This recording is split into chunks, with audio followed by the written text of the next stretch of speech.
সম্মানিত ভিউয়ার্স, আপনারা কি মাছ চাষ করতে চান কিন্তু কি মাছ চাষ করবেন জানেন না? তাহলে আজকে আপনাদের জন্য নতুন একটি ভিডিও নিয়ে হাজির হয়েছি। আজকে আপনাদেরকে বলবো তারাবাইম মাছ চাষ। বর্তমান সময়ে সাথী মাছ হিসাবে লাভজনকভাবে চাষের জন্য গুরুত্বপূর্ণ অবদান রাখে তারাবাইম চাষে। কেননা তারাবাইম মাছগুলো প্রাকৃতিক খাবারে সবচাইতে বেশি খেয়ে বড় হয়ে থাকে। কেননা তারাবাইম মাছগুলো মাটি থেকে সংগ্রহ করে জুট প্লান্টন, ছড়া প্লান্টন, ফাইটোপ্লান্টন, তাছাড়াও ফুলজি সহ বিভিন্ন খাবার এবং বিভিন্ন কীটপতঙ্গ খেয়ে থাকে। হাতে বানানো বা বাজারে কেনা খাবার খুব কম খাওয়ালেই তারাবাইম বড় হয়ে যাবে, এত খাওয়াতে হবে না। অল্প খাবারে তারাবাইম সাথী মাছ হিসাবে চাষ করে আপনি অল্প দিনে স্বাবলম্বী হতে পারবেন।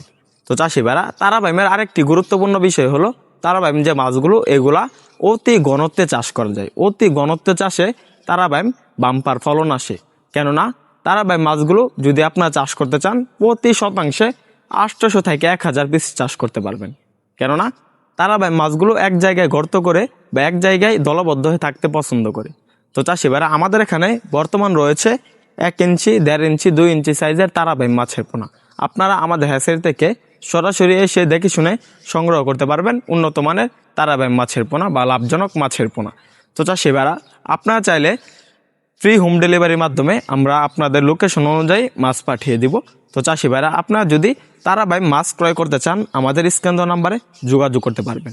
তো চাষি ভাইরা, তারাবাইম মাছগুলোকে কিভাবে খাবার দিবেন, দেখা যাচ্ছে 1 দিন 2 দিন পরে যে সরিষার খৈল রয়েছে এগুলা অল্প করে ছিটিয়ে দিবেন। আর অবশ্যই তারাবাইম চাষের জন্য পুকুরে কাদা থাকতে হবে, বা অতিরিক্ত কাদা থাকলেও সমস্যা নাই তারাবাইম চাষে। আর কম কাদা থাকলে তারাবাইম চাষ তেমন একটা ফলাফল আসবে না। মোটামুটি কাদা থাকতে হবে তারাবাইম চাষে। অবশ্যই তারাবাইম চাষের জন্য আপনারা আপনার পুকুরে ভালোভাবে চুন সার ছিটিয়ে দিবেন, ভালোভাবে পুকুর প্রস্তুতি করে নেবেন, তারপরে তারাবাইম মাছ চাষ করবেন। তারাবাইম কিন্তু একক এবং মিশ্রভাবে চাষ করা যায়। মিশ্রভাবে চাষে সবচাইতে ভালো। মিশ্রভাবে চাষে কোনো খাবার লাগবে না।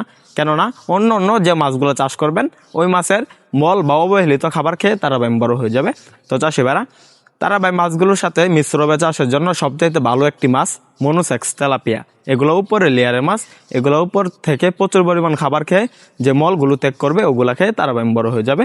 তাহলে আর দেরি কিসে, আমাদের স্ক্রিন নাম্বারে যোগাযোগ করে আমাদের এখান থেকে তারাবাইম সহ নানা জাতের মাছের পোনা ক্রয় করতে পারবেন। আমাদের ভিডিওটি ভালো লাগলে আমাদের চ্যানেলটি সাবস্ক্রাইব করে আমাদের পাশে থাকবেন। আবারও দেখা হবে নিত্য নতুন ভিডিওতে। ধন্যবাদ।